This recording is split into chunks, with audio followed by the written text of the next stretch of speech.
المنتخب المغربي كيستناه العداء في كاس افريقيا، وجنوب افريقيا منتخب ماشي سهل، عامر بقطيعوس. وانتم عارفين اخوتي حنا فين كنلعبوا، في كاس افريقيا، ماشي في كاس اليورو، وماشي في كوبا امريكا، وماشي في كاس اسيا، وماشي في كاس العالم.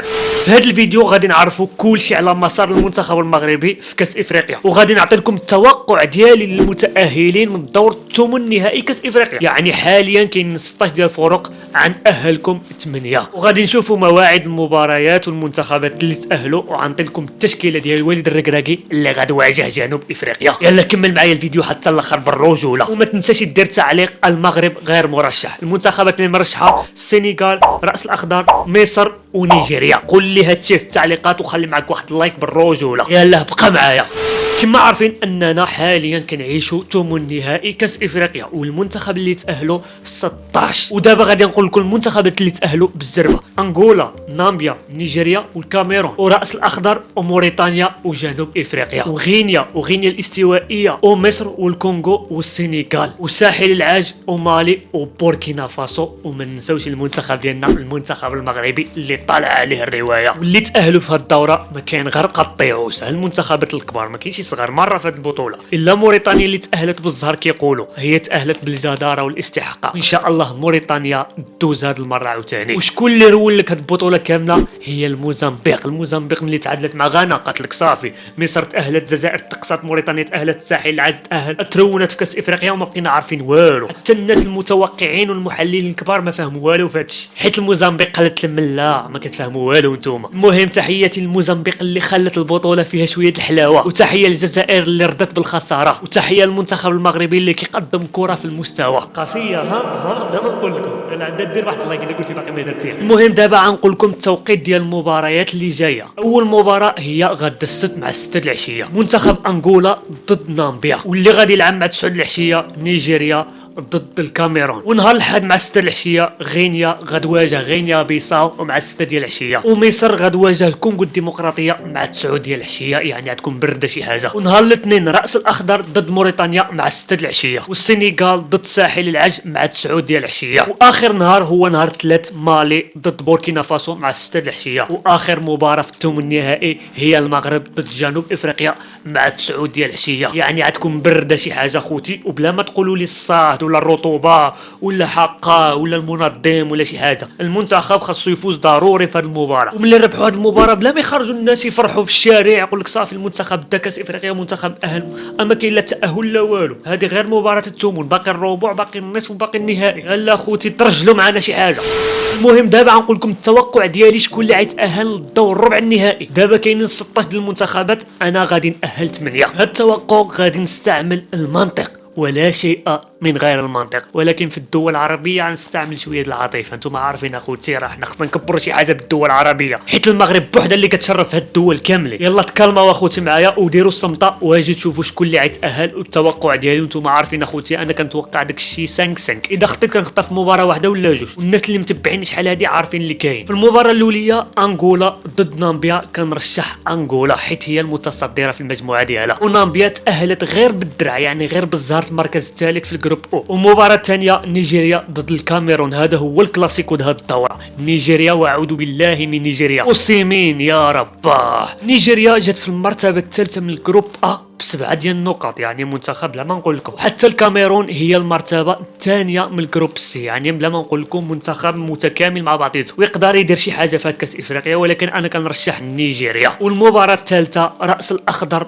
ضد موريتانيا، وانتم عارفين على من كنهضر، موريتانيا اللي قصت الجزائر وصيفطاتها بالطياره. لا ما تحقروا لي موريتانيا كاينه ثم كاينه. وراس الاخضر انتم عارفين اقوى واجدر على موريتانيا، ولكن موريتانيا انتم عارفين داك الجهد اللي فيها، الشعب ديالها كيساندا، واول تاهل في التاريخ ديالها تقدر دير شي مفاجاه هذا العام. كنرشح موريتانيا واخا تاهلت بالدرع من الجروب ديالها، ولكن كان اهله وكنرشحها للدور الثاني. مباراه اخرى غينيا ضد غينيا الاستوائيه، هذا من اللي داز هو هذاك، هما غينيا تشاركوا مع بعضيهم وخليو غينيا واحده، ولكن انا كنرشح غينيا الاستوائيه حيت هي المتصدره في الجروب ديالها وغلبت الساحل العاج الكوت ديفوار ب4-0 في وسط الدار وامام الجمهور ديالو وبهدلاته في العالم. وانا كنرشح غينيا الاستوائيه حيت غينيا العاديه تاهلت بالدرع من الجروب ديالها. والمباراه اخرى مصر ضد الكونغو الديمقراطيه، وانتم عارفين اخوتي الكونغو الديمقراطيه الحقد اللي فينا فيه حيت هي السبب باش وليد الركراكي تعاقب، وانتم عارفين المؤامره اللي وقعت من وليد الركراكي باش يطيحوه في هذا الفخ. المهم بلا ما ندويو هذا الموضوع،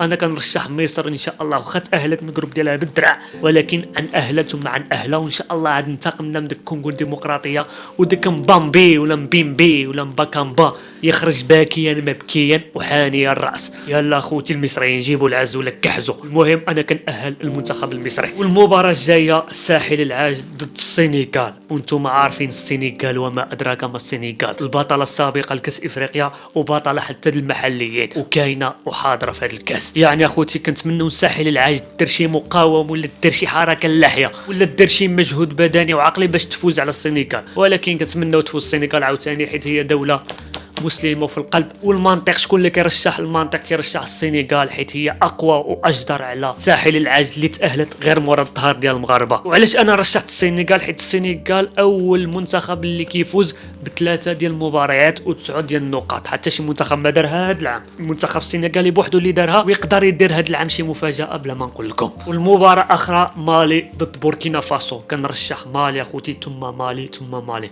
حيت منتخب ماشي سهل، هو المتصدر من الجروب او. بوركينا فاسو هذا العام دار بزاف فايوس في الجروب دي ولكن نقدروا نقولوا يدير شي حاجه، ولكن انا كنرشح مالي ثم مالي. والمباراه الاخريه مع 9 العشيه نهار 3 مباراه الحسم، المنتخب المغربي ضد جنوب افريقيا. واعوذ بالله من جنوب افريقيا، انتم عارفين اخوتي اللجنه كامله من جنوب افريقيا، حتى رئيس الاتحاد الافريقي بادريس من جنوب افريقيا، اللجنه التاديبيه من جنوب افريقيا، شكون اللي كيحكم في الكره؟ جنوب افريقيا. المهم في هذه المباراه تكون صعيبه على المنتخب المغربي ولكن حنا نتفائلوا بالخير. انا التوقع ديالي في هذه المباراه 3-1 للمنتخب المغربي عيديها، وانت قول لي التوقع ديالك في التعليقات، وان شاء الله مربوحه. وانا كنرشح المغرب ثم المغرب، واخا ما يدير والو المغرب كنرشح المنتخب المغربي للدور الثاني، ما كنرشحوش للكاس. كل تاهل نعيشوا معاه اللحظه، ماشي نتاهلوا مره واحده ونقول لك صافي الكاس ديالنا هذا العام غنديو الكاس. اودني منكم والعين اسبق من القدر وصافي اخوتي. كما رشحنا الجزائر وتونس، انتم كتشوفوا الجزائر وتونس ومصر كدعاني. يلا اخوتي بدون ترشح بدون حرشح، المنتخب المغربي عنده شويه الزهر حيت ما عنده حتى غيابات في التشكيله ديالو، كل شيء موجود متواجد في التشكيله ديال وليد الركراكي وغيكون حاضر. حكيم زياس المباراه اللي فاتت كانت صف الشوط الاولي ولكن دابا الاطباء قال لك صافي واجد المباراه الجايه.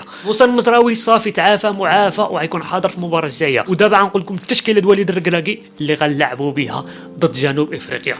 حراسه المرمى شكون الاسطوره ديالنا؟ ياسين بونو. في قلب الدفاع نيف اكرد، وقدام الرئه ديالو غانم سيس الكابيتانو ديالنا. في الاجنحه عوده المايسترو ديالنا نوصل المزراوي، والجناح الايمن اشرف حكيمي. في قلب الوسط الدفاعي اللي كيدافع وكيهاجم وراجل مقابله المباراه اللي فاتت سفيان امرابط، وفي الوسط ديالنا عز الدين أناحي واسماعيل الصباري اللي قدم مباراه عالميه المباراه اللي فاتت. وفي الهجوم شكون؟ حكيم زياش، سفيان بوفالدو الخبره، وراس الحربه ديالنا يوسف نصيري على الله يماركي المباراه الجايه باش يكون الهداف. المهم هذا هو التوقع ديالي التشكيله د وليد الركراكي. وقولوا لي كيف جاكم الفيديو اخوتي، واللي كمل الفيديو حتى الاخر يدير تعليق انا مغربي حر باش نعرف الناس اللي كيكملوا الفيديو والناس اللي ما كيكملوش. اذا كملتي الفيديو حتى الاخر اعرف انك متابع وافي وكنبغيك في هذا المنبر، ودير تعليق انا مغربي حر.